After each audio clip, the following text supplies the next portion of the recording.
Welcome back to the LEC as XL takes this victory against Team Vitality. I am joined by Nukeduck, who has played mid lane Zeri today. So Nukeduck, I do need to ask about the Zeri. Did you practice this flex pick, or is it something that you were already preparing for? Yeah, we did obviously practice Zeri, and they tried to counter her with Vayne bot lane, so we just just take Zeri mid. I think she can work in like all the roles because she's very, very strong. Earlier today, we also saw Astralis play Zeri as an AD carry quite successfully. Where would you tier Zeri as a champion overall in this meta? Is she stronger than what most people and the audience are thinking right now? What do you think? Yeah, I think Zeri is the best champion.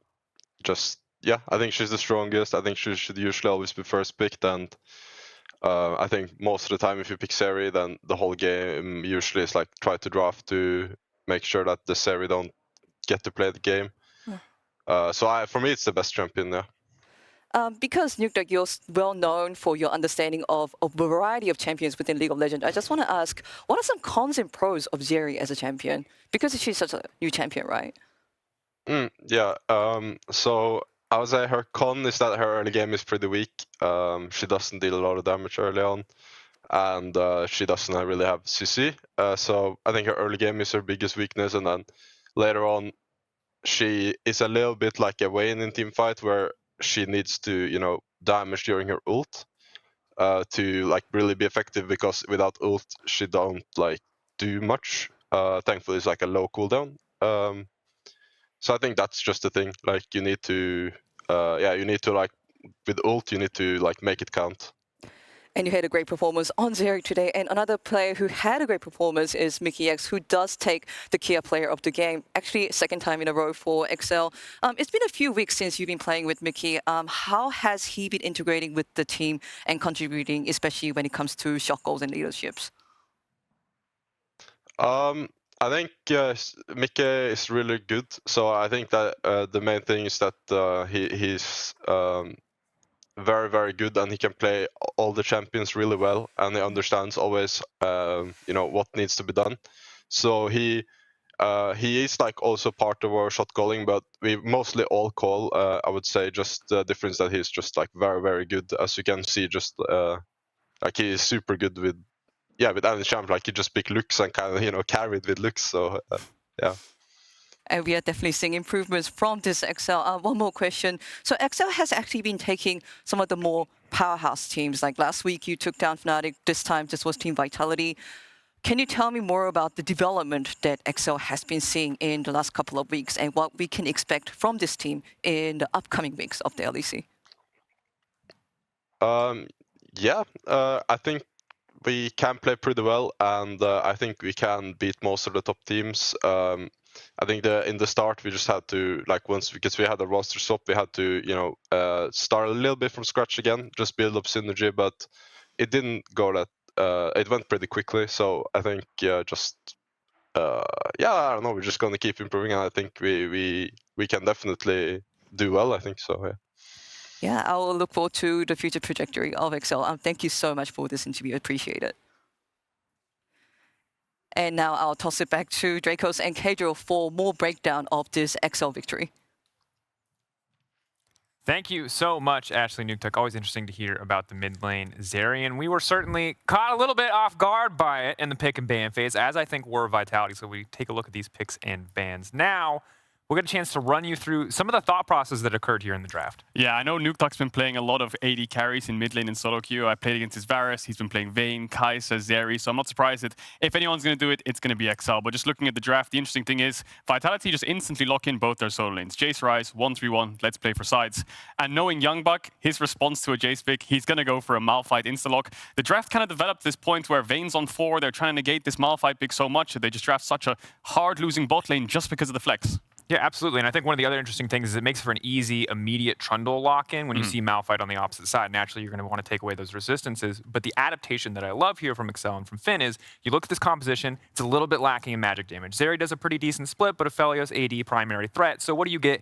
You get an AP Malphite. Not only does this diversify your damage composition, but now Trundle has a lot less stats to steal, and it's those little things that really matter in a game like this. Yeah, and the Vayne just has to naturally be more scared. And I think when the early game developed, like the Jayce falling behind, the Malphite getting ahead, can't really match side lane. The magic damage was fantastic, and it's enough magic damage because of the follow-up, right? Malphite ult into Lux ult, it's always going to be a clean one-shot if you hit the combo. And similarly, looking at the bot lane on paper, of course, the way the game played out, the Vitality bot lane got a little bit more leeway, but Aphelios Lux versus a Vayne, absolutely unplayable. Yes, the level 1 for Vitality brings it back, and it was hugely crucial, but ultimately, I feel like Excel were just one step ahead in this draft. Oh, they definitely were. And despite those early leads, Excel made a fantastic play around bot lane just to shut down Vitality's bot lane. Because the Vayne had 2 kills in the first couple minutes of the game, the Trundle Hex Flash over the wall was creative, and they actually found great plays to get the Aphelios behind.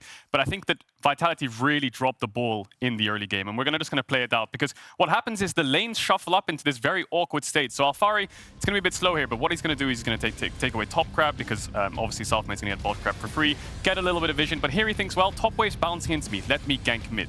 Cool, great gank. This looks like a great play. Vitality are being proactive. Yeah, absolutely love to see it. And of course, the transition out of this is one of the things that I think you can see the veterancy of Vitality players, and that Perkz doesn't hesitate to recall while Alphari takes over lane. Yeah, so what happens here is the game turns into this weird state where, because Alphari ganked mid, it means the top wave is stacking. So Perkz, naturally, is going to TP top to catch the wave because Alphari doesn't need to base. So now you have your Ryze top and Jayce mid. Okay, cool. Shut down in bot. We'll ignore that for now. Let's look at it later. So now Perkz fast pushes mid. What is he going to do? Well, I'll roam mid as well. Okay, let's gank the Zeri again. Find the Malphite, get a little bit of information. Now, the Zeri doesn't die here, but the weird thing is, after Alphari pushed in mid, as I bring up the minimap, he based. But now the problem is, Karsi's mid, Perkz is around mid as well, and he's going to go back and catch top wave. Where does Alphari go? Well, he's going to go back bot. The only problem is, because Vitality went for a bot play a little bit earlier on, bot wave is stacking into them. It's going to be a bouncing wave. The wave's close to Excel's tower, so this wave is naturally going to bounce into Vitality. And this is where Vitality really dropped the ball. Their bot lane, I think, is just on the wrong page to the rest of the team. Because what happens here is Karsi and Lebrov go for an enemy top dive or some kind of gromp play towards the top side of the map. I don't really know what the play here is, because with the mid push, all you need to do is just cover bot dive to make sure Jayce is safe. What's going to happen here is your Jayce is level 4 against a level 4 Aphelios. Patrick saying, guys, Jayce is bot, let's fast push. Marcoon's bot side, let's dive the Jayce. Selfmade's only really here to cover. Let's open up the minimap again. Where is Vitality's bot lane to cover the dive? They're taking the enemy Gromp because they know they can't dive top. Even if they can dive top, you're putting a Malphite behind versus trading putting a Jayce behind. He needs to catch this wave, otherwise he's completely out of the game. What happens? This Aphelios that was 0-2 at the start of the game now gets a double kill under bot, gets free plates. And what does Vitality get back? We'll bring up the minimap as the play happens. No dive top. Karsi's going to go catch mid wave. What's XL losing on the map? Nothing. Nothing. Wave of farm for Finn, maybe weak side Malphite that is more than comfortable to sit there and soak it up. Whereas the Jayce, obviously a much more resource-heavy champion. That really sucks. And I think the big thing here, Caedrel, you talked about it. Initially, those fast on-the-fly lane assignments, super positive. But at a certain point when they got too ahead of themselves, it feels like Vitality maybe take a bad reset, lose a wave of CS somewhere. But instead, they're all trying to get every bit of farm they can, and in the end, it bites them because Excel are ready with that bot side play. Yeah, the thing is, with too many plays can come back to bite you.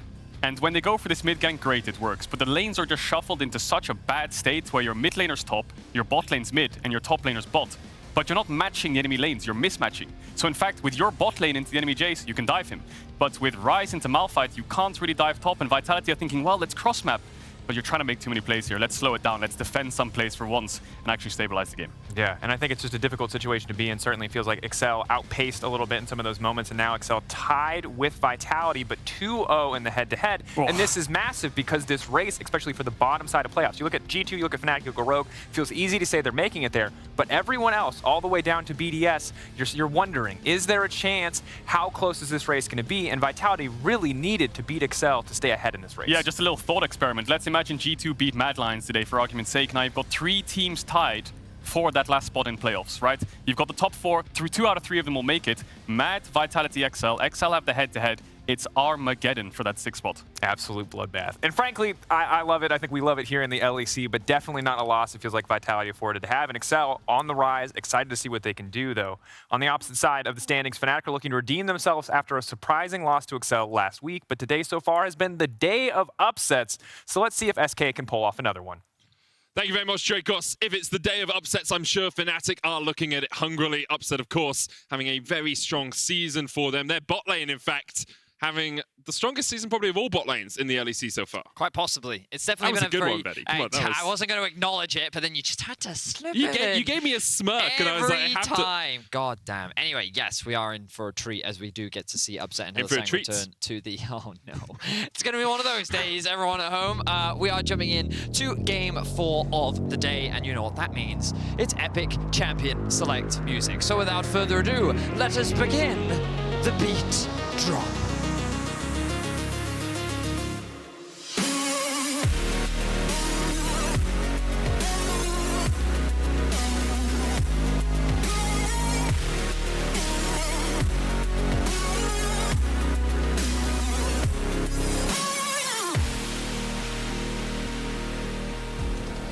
For those that don't know, I'm with Medic. I'm Vedius. It's a pleasure. We've been doing this for 3.5 years, 4 years in fact now. Yeah, you know, but we still have to do this. People don't know who we are. Two Brits talking about video games. Yeah. So we're going to be jumping into draft. We are, of course, still on patch 12.3. The meta hasn't been too crazy today from what we've seen. So let's see if anything shapes up in this draft between Fnatic and SK.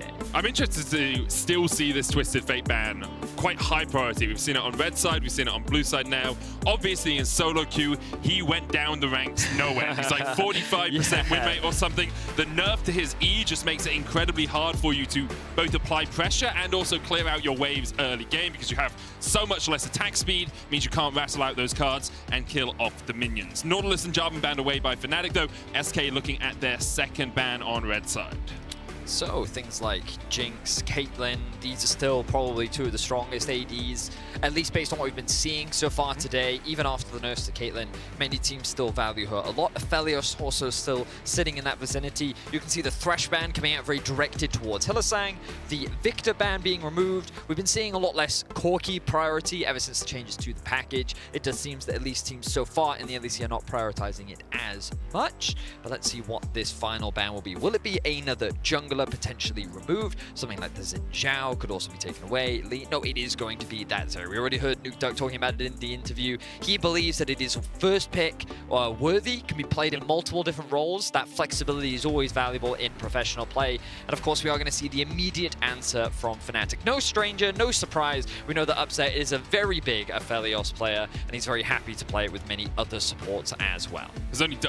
Has only lost one of his 3 games on it so far, has a 23 KDA as well. Upset actually really storming up the KDA charts. Not obviously the main thing we look at when we look at player statistics, but always a nice big number, especially in Upset's case. SK though will answer with a Xin Zhao of their own. Xin Jin is a combination we've seen quite a few times over the last few weeks. Yeah, but remember that the Jinx is still up and available. This is actually Jezu's most played AD carry of the split as well, and typically the range advantage that a champion like Jinx has over a champion like Aphelios means that in the laning phase it can actually net you some advantages. So it does look like the SK Gaming is on the same thought process as me, and they are going to lock that one in. So pretty safe and meta approach from both sides for the time being. This is sometimes where we see a bit of variation, and this could be where they lock in their support or jungle, but they're immediately going to grab the Ryze, and this is the big priority that we've been seeing of the day, Medic. A lot of teams saying that they want to grab that Ryze early because of your ability to push and roam the sidelines. And a big thing, as we've already mentioned, is Twisted Fate and Corki both got a bit of a nerf coming into 12.3. Ryze was kind of sitting at the edge, just about catching up with those two, and now that he hasn't been touched and the other two have, he really rises up in priority with the Jayce locked in as well for Fnatic. It's that meta cycle that we always see, right? It's Corki and Zia is usually one of those two at the top, and then when they get nerfed slightly, Ryze. It's a meta tricycle actually for them. Exactly, it's the tricycle. Stop it. Oh, yeah. Now the Malphite is going to be used as an answer, our second Malphite of the day, being a common response to the Jayce. Rough early laning phase, but as the game progresses, once Malphite starts stacking up a lot more armor, he can really match and handle this Jayce on a side lane and be a real nuisance, especially when it comes to team fights. You can see the SK's comp very straightforward. You have a scaling long-range AD carry in the form of Jinx. You have a lot of engage in the form of Malphite and Zhao. Now they're just looking to round things out with maybe a little bit more damage. They maybe want to add a little bit more utility. Perhaps they want a little bit more protection. They could go for something like the Lulu on Treatz if they wanted to offer a little bit more appeal. They have a lot of options with their draft in terms of what they've gone for so far. Treatz has predominantly played engaged supports. He is often the initiator for SK. We saw it last year, or both when he was support and when he was playing in the jungle, and we've seen it again this year as well. Rakan will be the final ban by SK, taking away one of Hylissang's power picks. You know, Rakan threshed the 2 respect bans towards the Professor in the bottom lane, and now Fnatic have their final ban to think about. The Lulu ban going to be taken off the board. Yeah, so Fnatic on the same wavelength as we were just discussing Medic. I think it would have been a really powerful companion to Jinx down in the bot lane, just because it synergizes so well with all of the initial engage that you do offer already with things like the Malphite and the Zhao. SK could wait and save their support counter pick, and I think this makes a lot of sense. By going for the LeBlanc, you get yourself a very strong mid-jungle 2v2 in the mid lane as well that can challenge some of this prio that Ryze loves to try and fight for in the early laning phase, and it does suggest that perhaps Sertuss and Gilius will be looking to attack Humanoid in the mid lane. But as we know, Fnatic love to play through this mid lane right now, and I wouldn't be surprised to see a lot of scrapping and fighting in the mid lane in the early game. And something like a Volibear just facilitates that so much for Fnatic. A strong skirmisher, strong in the 2v2. Alongside that, Ryze, you have a lot of CC, and then also obviously the tower dive potential later on that the Stormbringer can bring. Razork has been predominantly utility for Fnatic, not really the main carry of the team, but has done well at setting up his laners for success. Fnatic now looking towards that Leona. Gives you a bit of engage that you don't really have with this comp. Means that you have someone going in alongside the Volibear and can also, of course, set people up to be mowed down by the Ryze and Aphelios. Ooh, and I love this Braum hover. I think it would be a really strong pick because we already talked about your support. You don't need more engage. You kind of just want to offer maybe a little bit more utility, some more peel for this Jinx on the backline, and I think Braum fits that perfectly. You have things like the Volibear and the Leona that will want to try and dive in, get onto the front line, or like create chaos in the team fights, and Braum is going to do a lot to mitigate that. And overall, I like a lot of what SK have drafted for themselves. They have very solid team fighting later on into the game. They have very good engage. They have a lot of range at their disposal as well.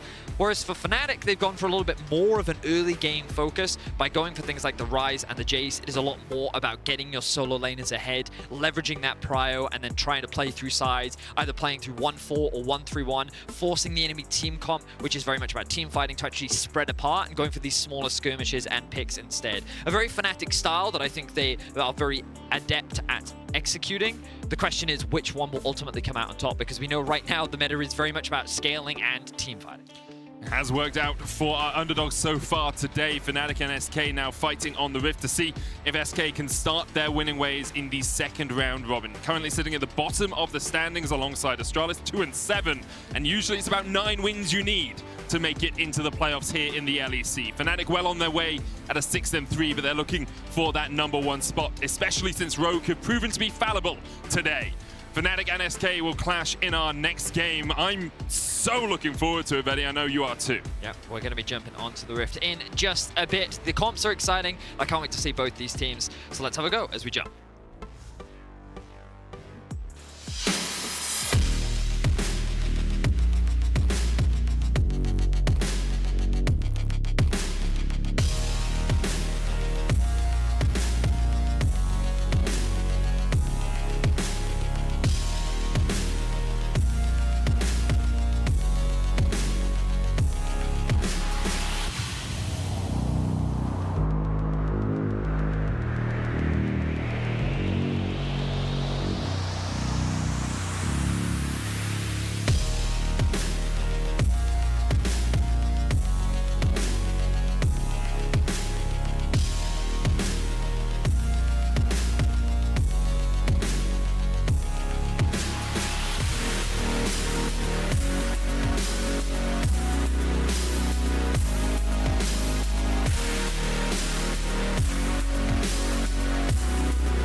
To the Rift we go.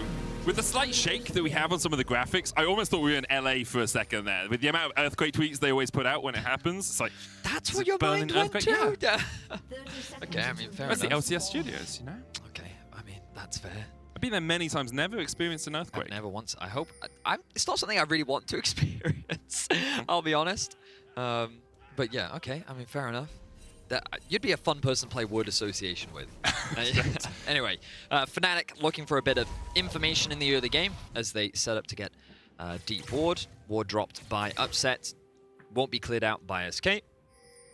No immediate response from SK either, but it looks like the Gilius will be starting on his top side, pathing towards bot. You could, of course, do a full clear up towards perhaps a full clear. He has a lot of options by starting up towards the top side, but it makes sense. You typically don't want to path towards the Malphite lane early. For those that haven't played the lane, basically, Malphite stands there, gets slapped in the face a lot. Tries his very best to last hit minions, but because of the range disadvantage, it's difficult. I have seen some Malphites in this matchup just max Q, or at least put a couple points into Q and then use it as a trading tool. You throw it down, the poke can be pretty good, and then the bonus movement speed that it gives you as well can help either disengage or actually close the gap to go for a more favorable trade. And with the arcane comment taken from Jenax here, it kind of implies that he wants to use that at least a little bit as a trading tool, but it can be quite tricky for the Malphite. Corrupting Potion on Jenax will give him a little bit of sustain, but still not going to be a fun affair for him at all as he backs away from those minions. As you said, junglers starting on the same side of the map. Razork up here, just finished his blue. Gromp now working his way towards the wolves. Gilius skipping his Krugs, it looks, on this first clear. Something we often see red into those Razorbeaks and then down to the bottom side. Yeah, we'll keep an eye on Razork and see what pathing he decides to go from here, because notice that Gilius has decided to do red into Raptors, is going to clear out this ward, and is going to start off that Gromp, whereas Razork, it looks like he's just going to do a full clear down towards bot side of the map, so it seems that both junglers could very well be contesting for this crab, which means that mid prio is going to be extremely important. So if we could have a quick look at the mid lane, you'll see that something that LeBlanc will often do in the early levels is trade her health in order to get prio in the early game. She does have long cooldowns, but the combo of Q plus W, it chunks your HP pretty significantly. It can be very difficult for many mid laners to deal with. And you can actually see with the cannon minion still alive, Sertuss will have this slight push, and he will have a little bit more control, which means that he can move fast, earlier to help support Gilius in contesting for this crab. Especially with Jezu and Treatz having the push in the bottom lane as well, it just gives Gilius so many more first responders in a situation where a fight begins at the Scuttle Crab. This wave is going to push back, but Treatz and Jezu have it in a very solid spot for them to be the first ones moving up to that river. However, they know that Razork might be in the area, and they know that Gilius has decided top side is the place to be now, which means they back away from the wave, and Hylissang is the first to move into the river. Yeah, so Gilius deciding to do the Gromp into blue, into walls, and then path back up to top side. The ping has come down from Fnatic. They're suggesting that Gilius does seem to be around the top side of the map, and perhaps Gilius is making the choice that he doesn't even want to run the risk of going for any early crab. He's just going to play it safe for the time being, but Razork looking for an early dive. So Jezu hits 3 off this minion, gets it. Treatz has the same. Both of them have all of their summoners. You can see Humanoid working his way down here, just outside of vision, but will they continue this dive? It's going to be very dangerous to do, and the immediate TP into the exhaust, into Hylissang flashing away. Now Treatz can flash, gets the auto attack, looking for the concussive blows. Zap will get the slow as well. Upset has the gravitum, so can stop Treatz from advancing any further. He will dash back. Humanoid now rejoins the fray. Flashes forward for the Rune Prison. Jezu can trade back onto this. Treatz almost down first. Blood will be secured. Razork now looking for the dive as Jezu basically not alive any longer. Razork brings home the thunder and the lightning finds its mark. Sertuss tries to trade back in, but it's all kinds of wrong here for SK. Underneath the tower, they lose everything in the bottom lane. 3-0 in favor of Fnatic, and oh, things just went so wrong for SK. The TP from Sertuss was a good one. It was there to stop the dive from happening, but the re-engage from SK is where things fell apart. The overcommitment from Treatz meant that Fnatic saw a window to punish, and they do just that. So let's have a look back. They have that stacking wave that you highlighted earlier, Medic. They had Humanoid get that push in mid and roam down towards bot, and this is after Treatz chose to flash in after Hylissang to try and make that commitment play happen. And then Humanoid, with great awareness, recognized, hey, that Braum doesn't have any summoners now. I'm just going to flash in, commit, and we can definitely turn this around. We still have a big enough wave that we can actually set up the dive, and they very cleanly get themselves a 3-0. So big mistake there from SK that is very aptly punished by Fnatic. And a 2,000 gold lead for Fnatic only 5 minutes into the game, indicative of how their early games have been so far here in the LEC in spring. Constantly getting early leads, getting first tower a lot of the time as well, Vedi, and a lot of it not actually off the back of too many of these early fights. They have been more content just to get a couple of kills and then start scaling up towards the mid game. Yeah, I mean, Fnatic's early game was a big topic of debate during the early seasons, but this is a great example of them still being proactive, and often you'll see them making a lot of plays around the mid lane, around Humanoid, Hylissang, and Razork, consistently moving towards that part of the map, as we see an all-in top. Yeah, Jenax is 6 a little bit before Wunder here. Wunder's going to knock him back, but Jenax with the flash chase Counter flash from Razork. This should be a 1-for-1 trade on the top side. Jenax, though, Or not. the seismic shard movement speed was enough to get him back under the safety of his tower. And a solo kill goes in favor of Jenax. So we talked about that matchup during the draft. This is the reason why it's considered a counter, that Jenax somehow got level 6 first and was able to use that level advantage to get an all-in onto Wunder. And we got to see the all-in power of Malphite in this 1v1. So very well played by him. Unfortunately, SK still find themselves 2,000 gold down. And Upset is the benefactor of these early game plates. 320 gold, I believe, went into his back pocket. And the gold lead continues to build for Fnatic. You can see he's already 800 gold ahead in that bot lane matchup. Mid lane as well as 600 gold lead for Humanoid over Sertuss, and it just becomes very difficult for SK to play on this bottom half of Summoner's Rift. Treatz and Jezu just ticking over to level 5 now. Upset's been there for a little bit of time himself already, and with Razork securing the Dragon, with Upset and Hylissang having the push in the bottom lane, you have to think a lot of this comes down to how SK decide to play the top side of the map from now on. Now, unfortunately for SK, the second half of the split does not start off super well. When we think about who they're going up against, it's important to recognize that they only have very difficult opponents laying ahead of them. But one of the big things is if they can get a big win, it could be very big as the dive happens. Stormbringer disables the tower. Jezu and Treatz just demolished underneath it. Even their own structures are against them. Upset with another plate gives the gold to the rest of his team. Thank you very much for Fnatic as they get their 4th and 5th kill of the game. We try to look for a small window to talk about the opportunity for SK and Fnatic say, no, no, no, we've got a bot dive to make happen. You know, we talk a lot about how Fnatic is a very mid-focused team this split, how Hylissang has been roaming mid at like level 3, level 4, level 5, but this game it's all about attacking this bot lane, and Fnatic, they're doing a great job of it. Usually you'll see them try and play through the Jayce, maybe try and shut down the Malphite early, stack up a wave, and then look to dive, but no, they want to get rid of this late game damage dealing threat in Jezu, and they've done a fantastic job of it. He is only level 5, Upset a whole level over him, Humanoid level 7, and every time he gets to roam, he's making something happen. 2-0-3 on this Ryze. Fnatic off to a fantastic early game. You can just see from the kill participation where Fnatic's focus has been in the early game. Humanoid coming down towards the bottom side. Both he and Upset have participated in every single kill so far. And the game just accelerates from here. Aphelios moves into the mid lane at the 8-minute mark because his Herald has spawned. You can see Wunder answering Sertuss down towards that bottom side. He's got TP, so if a fight does begin, he can now come to the Rift Herald as well. But SK can't even fight it. They're doing that move of the AD carry and support down towards bot. See if they can get some vision in this jungle, but it's so early on that Treatz doesn't even have his upgraded warding item yet, so he can't get any vision in the jungle either. Fnatic leveraging their early game advantage beautifully. They recognize that after securing the Drake, they want to make a play up towards the Herald. The timing is great. Humanoid pushes that initial wave in mid, then roams up towards the river, catches that top wave. They send Wunder down bot, and just these lane assignments are exactly where they need to be. And now, guess what? They get to funnel more money into Humanoid. There was that option of giving more money into Upset, but they're saying, you know what? Making sure that we have this side lane threat is more important as an engage happens on the Hylissang. It's smart from SK. They just pull the trigger and they get a kill onto Jezu. Hylissang perhaps thinking he was a little safer than he was, knowing that his jungler in mid were topside, getting that tower. But Jenax with a good movement down catches out Hylissang a little bit unawares there from the Fnatic support. I mean, you just have to look at the minimap and you can see that there's very clearly a lot of vision in the river. They have the top push-up as well, so it makes sense that Hylissang assumes that he's safe, but he just was not expecting Jenax to just come in with the ult over the wall. The follow-up CC from the rest of SK means that he does end up falling. Fnatic, though, they're pretty content with just losing that off the back of that play. They secured the first tower of the game. They get all those plates into the back pocket of Humanoids.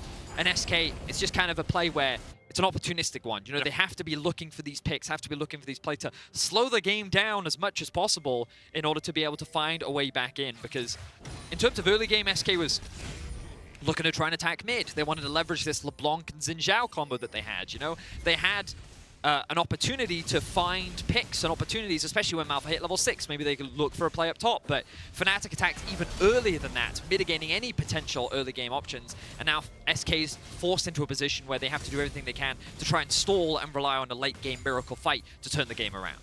Yeah, an issue for SK as well throughout this split has been their early games. They are 10th in gold difference at 14 minutes. They are 10th or tied 9th in first towers, 10th in major leads, 10th in major deficits. They spend the majority of their early games and the majority of their games behind. And once again, it's begun this way for them here. We have to see if they can fight back in the mid game, but right now, Fnatic are just not giving them a moment to breathe. Gilius stops breathing, he's back to the fountain. Humanoid now chasing Treatz and Jenax down in a 2v1. He continues to advance. Everfrost already complete on the Fnatic mid lane. Great use of the Realm Warp from Humanoid there as well. Fnatic realized that, hey, we have control over mid and the bot side of the river, but with Jenax having push in the top lane, you think the Humanoid can't collapse, but hey, Realm Warp gets to break some of those rules and they find another pick onto Gilius.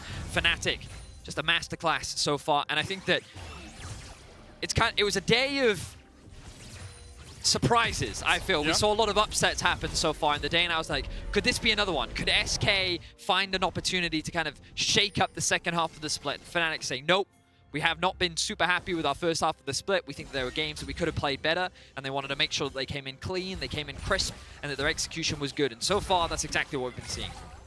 I will say, though, there's one upset that's really showing off this game and throughout the course of spring. It's the Fnatic bot laner, Vedi. 18.8 KDA leads the league. Of course, we don't hang our hats on KDA. It's not the defining scoreline for an AD carry, but still impressive nonetheless. That's CSD, though, first in the league. And a lot of that, as much as Upset is an incredible player and is playing very well, you have to give it to the bot lane as a duo. Hylissang supporting his AD carry very well. Well, also, it's just, you have to remember that Upset as a player, he doesn't always get his support to play with him, right? But he is a very reliable laner. He is very consistent, and he is very, very good in his role. And while he is playing well, this game very much feels like the Humanoid show. His roams have been very impactful towards the bot side of the map. Both him and Upset kind of lead and farm. They're very powerful on the map. 5k is the gold lead as we approach the 13-minute mark. Fnatic looking absolutely dominant to start off the second half of the split. In a really strong position right now. Humanoid building up towards his second item. Winter's approach we expect with that tier and a Ruby Crystal. Of course, Fimble Winter works really well with Ryze. The fact that you get your mana turned into health and then your mana increases your spells. That's just how Ryze works. A lot of his scaling comes off his mana pool instead of off pure AP numbers like other mages. Certainly does. I do hope that he doesn't build Force of Nature. Yeah, I agree. I'd like a Frozen Heart. I think Frozen Heart is a good build this game. Gives you a bit of tankiness into the Zhao and into the Jinx. And also, you get more mana, you get more damage. To be fair, though, they do have a 5k gold lead. You can probably build whatever you want and still kill people. He's just that... He sells his Everfrost and gets a Gale Force. It's like, I can close the gap for the Rune Prison. That reminds me of Urgot in my solo queue game that built Gale Force, and its logic was, well, I need to close the gap somehow. Exactly, right? It's not you have a dash on that chapter. That's like, fair enough. Yep. Yeah, fair enough. Right, let's have a look at the map state right now. Fnatic, they have secured themselves a second Drake. 3.5 minutes until the next one, so their main priority is just setting up some of this deep vision to push in bot wave. Like, the one option is they could push in bot wave all the way. Right now you can see them very clearly contesting the blue buff, but in order to secure this mid tower, you can create a stacked wave on one side of the map, and then you collapse your side waves into mid to create a numbers advantage, and then you use your 4v3 or 5v3 in order to threaten to dive and then secure that mid tower. But it requires you having control over both sides and making sure that you're then able to collapse in mid. But so far, Fnatic have already demonstrated very clean coordination, so let's see how they're able to secure this mid tower. As they did just secure that blue buff, this will give a small window for SK to clear out the waves. You can see that Jenax has just pushed out top. They've just pushed out mid, and now they're going to look for a reset. And I imagine the same is going to be said for Fnatic as they look to replenish some of their wards. And this is something that really good teams can do, or professional quality teams will do, is when you have a lead this large and you don't have the major neutral objectives to fight for in a Drake or a Herald or a Baron, you fight for the smaller neutral objectives. You say, okay, well, we're going to gain control over your blue buff. We're going to gain control over your red buff. We're going to make sure your jungler is sitting under 100 CS at the 15-minute mark, and our carries just get fed and fed and fed and fed, and you're stealing gold away from your opponents. And you can see all of that gold theft by Fnatic has led to the gods, the designers of Summoner's Rift, saying, well, SK needs some help getting some gold back in their pockets, because now they have a bounty as an option if they can take one of these outer towers. So this reminds me that, like, I talked about how they could take that mid tower, but of course the second Herald could also make it a lot easier, right? But yeah, I remember, it's that style, by the way, of like Ryze one lane, Jayce other, push out bot, collapse mid, use numbers, have Leona dive tower, take tower. Like, that was, I guess it's old school macro now. Yeah. Rift Herald. I mean, that's what T1 used to do all the time in the good old days when Summoner's Rift was Not as It's crazy not the as it good is old these days, okay? Let's not...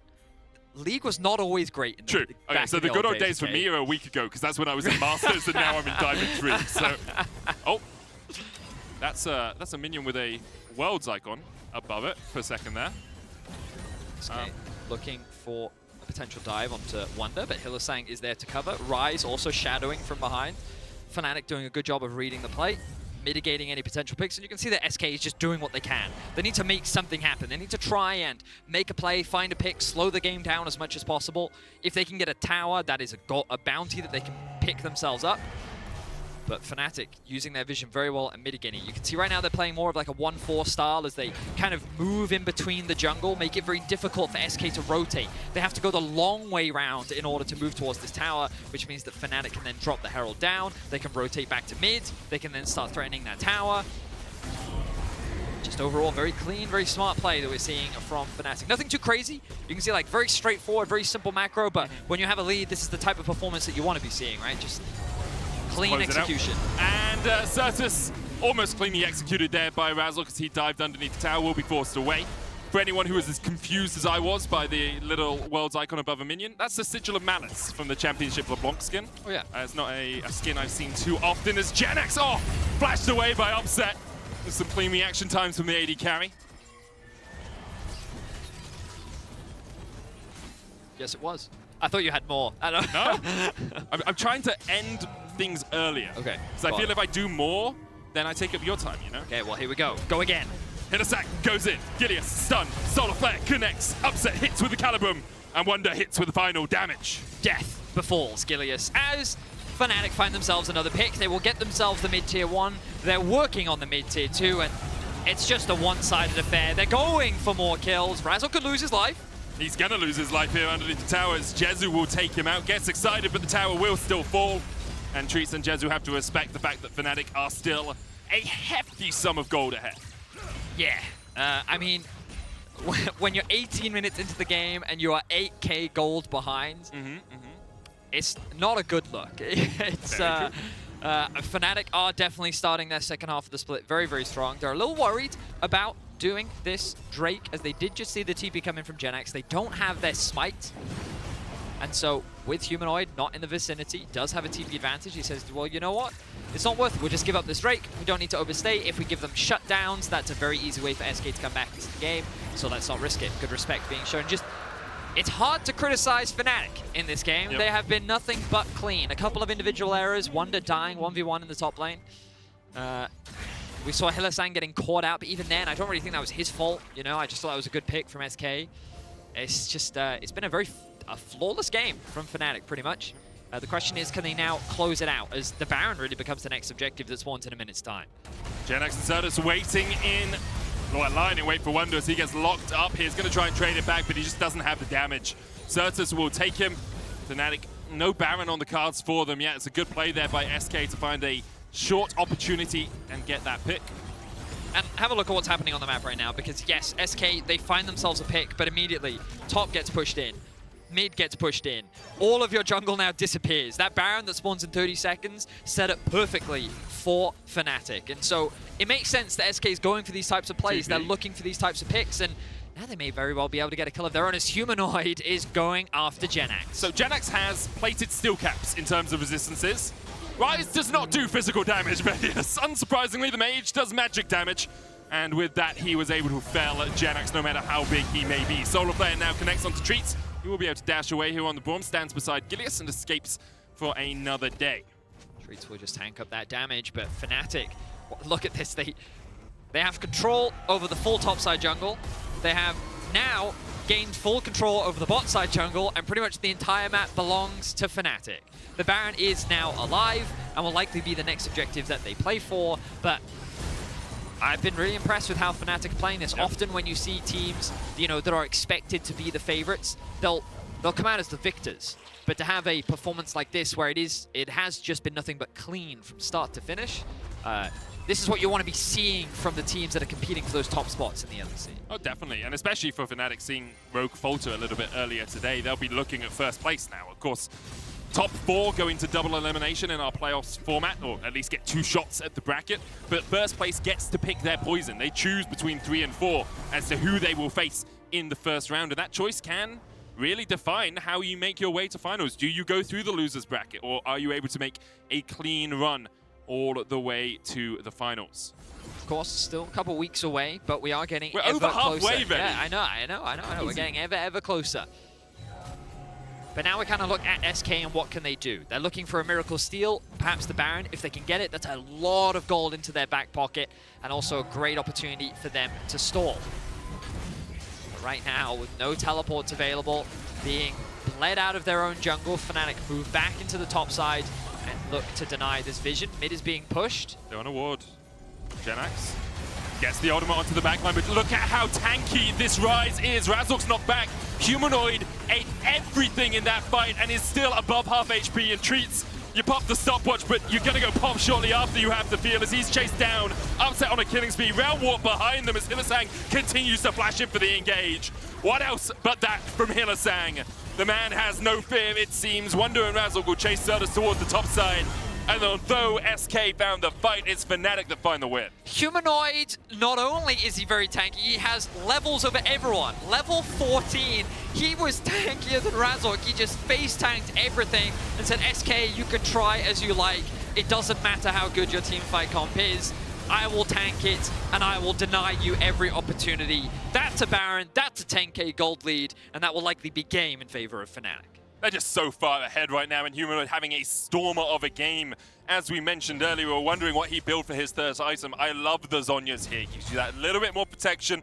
Obviously, the armor is a bonus, but having that stopwatch on that cooldown just helps you out so much in these fights where people are going to try and dive you. We saw it in the last fight. He didn't need the stopwatch, but a little bit of extra security definitely helps. So let's have a look back at this, and you can see the engage from SK. There's a brief window where they see upset in mid lane and they think, hey, we can get a good engage onto Humanoid. And a lot of the damage gets thrown onto Razork, but look at Humanoid. He gets the shield from Locket. Barely any damage is thrown on top of him. And that means that the rest of Fnatic can then follow up. Hylissang, of course, on the Leona as well, able to soak up a lot of that damage, and then the follow through. Razork did his job. He soaked up a bunch of ultimates, and the cleanup crew from Fnatic can then finish the job off as they quickly convert it into a Baron. And you can't blame SK for trying in that situation either. You know, you had to make a Hail Mary, you had to kill probably the Ryze and the Aphelios for it to work. You couldn't get either of them, but at this point you're 11,000 gold behind, and their schedule over the next few weeks looks very challenging, but they do need to start picking up wins sometime soon. It's not going to be easy, as we see continuous routes there onto Gilius. Humanoid just chipping away at him across the wall, but Gilius will have to go back to the fountain, and now Fnatic can continue their advance. Next minion wave on its way. They didn't quite sync these, but no one was catching mid, so it doesn't really surprise that Fnatic instead decide to play 5 members strong down towards this bottom lane. The Shock Blast hits, and Jezu goes back once again. Realm Warp across, bring the minions as well. Upset had to flash there.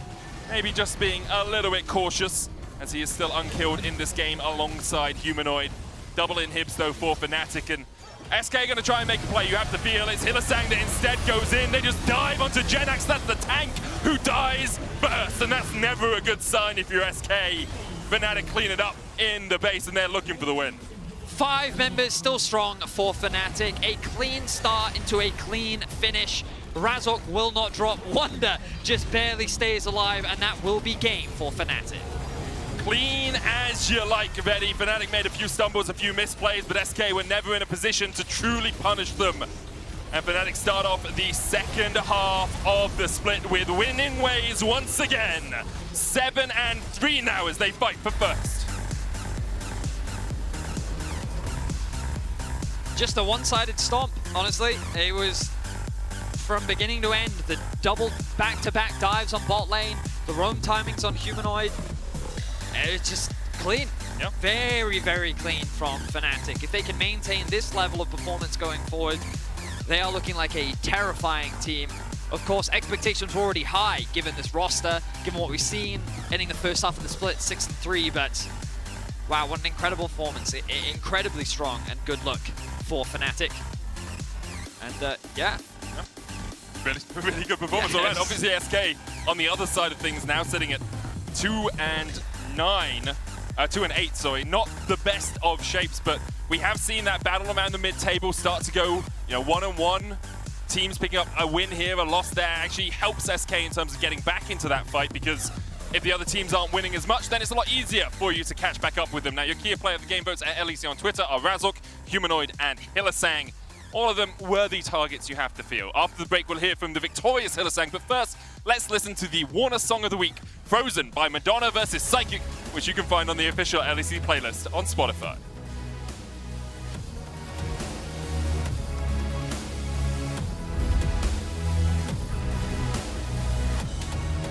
Mad destroyed us last year. They were the ones who ended up with the throne and winning the LEC both times. There's just one problem, and that's that it's our spot. So looking for the engagement onto limit round. Warp's coming in as well. Maddie might be the target as well. Has flash, has heal, but does he have anywhere to go? The magical journey, steadfast presence. It roots limit in the middle of the journey. For the bot lane, I think both of those players have really big potential. I think FLICKR has insane mechanics. I think he's going to be one of the best. FLICKR gets the chrono shift. He doesn't need the life, but he does need the assist from Targamas. As much as Upset can get a single shot down, FLICKR gets 3. They have kept their best players on the team, which are Leona and Kaiser. I think they are probably the best performing ones. 5-man ultimate on the follow-up with Reeker. Ultimate comes out from Gilius. He's trying to peel. What can he get done in the backline, Reeker? Even though a lot of times in my career I've been second, but I think now it's the time for me to always be first.